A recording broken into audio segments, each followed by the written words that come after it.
Welcome back to The Explainer. Today, we're diving headfirst into a topic that is honestly just surrounded by myths, wild rumors, and incredibly high stakes.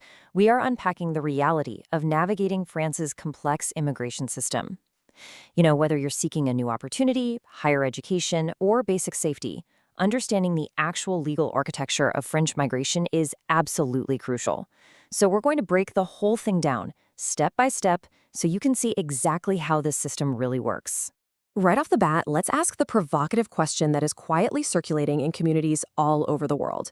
Is the asylum system a clever visa hack, or is it a dangerous trap? I mean, it's pretty easy to see why the temptation is there. An easy, fast route to Europe sounds fantastic, right? But we really need to look at the actual reality behind the rumors. Here is our agenda for today. First, the visa hack illusion. Second, 4 paths to France. Third, the student and business routes. Fourth, the multi-year asylum gamble. Fifth, 3 tiers of legal protection. And finally, the true cost of migration. Let's get into it. I really want to ground our narrative today with this visual. What you're seeing represents the very real dreams, realities, and frankly, the massive risks faced by the Nepali diaspora, among many others, who are seeking to build a future in France. A lot of people look out over Paris and see endless potential, but reaching that potential, that requires navigating a literal maze of legal pathways, understanding protection statuses, and most importantly, avoiding some really dangerous myths. Section 1. The visa hack illusion. Paper promises versus reality. Let's unpack the details on this spell because it perfectly captures why this illusion is so luring. On one side, you have the incredible temptation of zero upfront friction.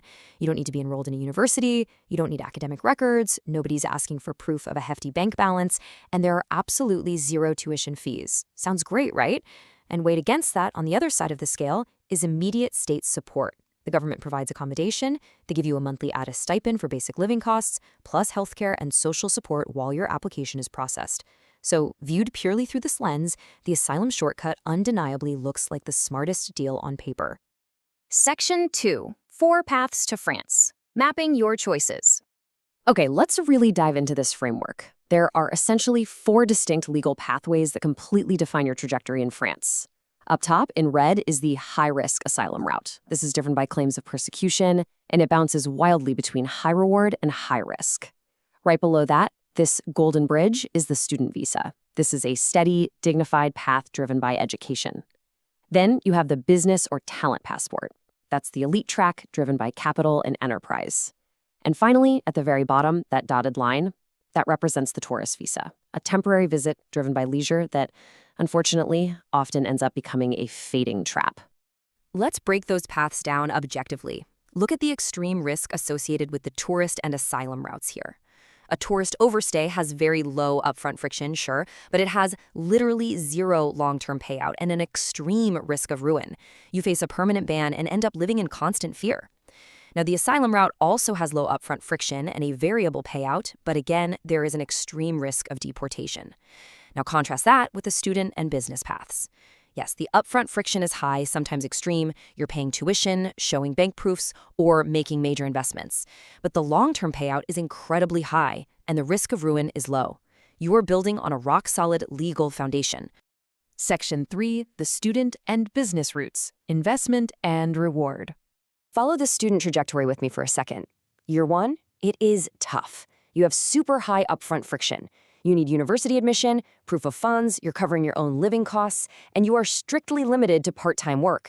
It's a grind. But look what happens next. If you survive that initial friction and actually graduate, you hit year 3 and earn the APS reward. This is a game changer. It's a 1-year job search permit that lets you legally transition into the French workforce. By year 5, you've climbed all the way to a professional work permit. The outcome of all that hard work? You've built an undeniable network, rock-solid credentials, and permanent legal legitimacy. The big takeaway here is that capital and planning secure access. Let's contrast 2 vastly different realities. First, the talent passport. With a minimum investment of about 30,000 euros for a small business or up to 300,000 for larger investments, you are essentially buying a 4-year residency card granted directly to you, and it even includes your family. It requires flawless paperwork, obviously, but it is an elite, highly secure track. On the flip side, the tourist visa overstay, Fast to obtain, super simple to enter the country. But the reality of overstaying, it's completely illegal, you live every single day in constant fear of police checks, and that record permanently destroys your chances of regularizing your status in the future, even through things like marriage. It is a permanent trap. Section 4. The multi-year asylum gamble. High stakes and limbo. Now we have to talk about the asylum route, which literally forces you into a high-stakes, multi-year gamble. Look at that timeline. You are thrown into this bureaucratic limbo for 1 to 2 years. For 12 to 24 months, your work rights are not guaranteed, meaning you are forced into total state dependency. And at the end of that excruciating wait, you face the ultimate risk of ruin. If the state decides your claim is fraudulent, you face immediate deportation. And make no mistake, that is a permanent consequence that slams legal doors shut across all of Europe. But here is a really fascinating detail. What happens if you actually win your case? Let's say the process worked. You avoided deportation. You proved your case. Well, the journey isn't over. You haven't just been handed a blank check. You've simply entered a highly complex, tiered system dictated by the French government. Section 5. 3 tiers of legal protection, the status staircase. Let's visually guide ourselves up what we can call the status staircase. Every single tier dictates your legal stability, your right to remain in the country, and your freedom to build a life. At the very bottom, you have temporary protection, which lasts just 6 months. Step up a tier and you have subsidiary protection, lasting 4 years. And at the very top is full refugee status, which grants a massive 10 years of stability. So let's break down exactly what each of these means for you. Right at the top tier is full refugee status. This grants you a 10-year, fully renewable residency card. You get unrestricted access to employment, social security, and health insurance. You even have the full right to apply for family reunification for a spouse and any children under 18. Plus, you're eligible to apply for French citizenship after just 5 years. It's a massive benefit. But, and this is absolutely crucial, look at the catch. You receive a blue card for international travel, but you are strictly, unequivocally forbidden from traveling back to your country of origin. If you do, you lose your status entirely. Moving down to the middle tier, we have subsidiary protection. Think of this as a 4-year stepping stone card. It's granted when you face genuine, verifiable danger back home. We're talking risk of death, torture, or armed conflict. But you don't quite meet the strict criteria of the 1951 Geneva Convention. The benefits here are still substantial, though. You get full authorization to work, access to healthcare, housing assistance, and social support. And hey, if you can't safely get a passport from your home country, France will actually issue you a travel identity document. Finally, the lowest tier is temporary protection. This functions strictly as an emergency short-term measure. It's only valid for 6 months, though it can be renewed for up to 3 years. And it is activated exclusively during mass displacement events, a recent prime example being the war in Ukraine.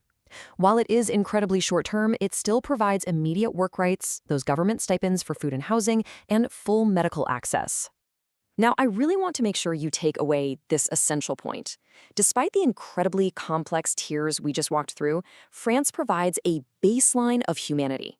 Under this protective umbrella, you receive certain foundational benefits regardless of what legal tier you fall into. You get free French language courses for integration. You get housing relief to significantly offset your living costs. And there is free, mandatory education for all children under 18. The state ensures a basic standard of living while you are legally in their system. Section 6. The true cost of migration. Consequences and realities.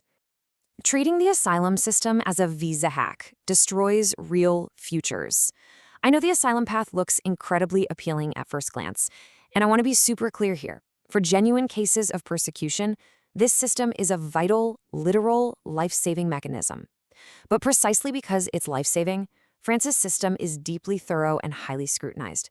It is designed from top to bottom to find the truth.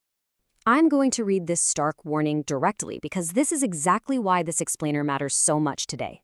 Filing false claims to bypass student or business visa requirements can permanently end careers, separate families, and result in immediate deportation. Trying to cheat the system doesn't just fail, it leaves a permanent scar on your record that blocks you from Europe indefinitely. It's just not worth it. Which leaves us with this final thought for you to ponder today. Is the illusion of a shortcut really worth the permanent risk to your future? I highly encourage you to carefully weigh the actual legal realities, the heavy investments required, and the genuine protections against the myths before making any life-altering migration decisions. Thank you so much for joining me on The Explainer today, and keep learning.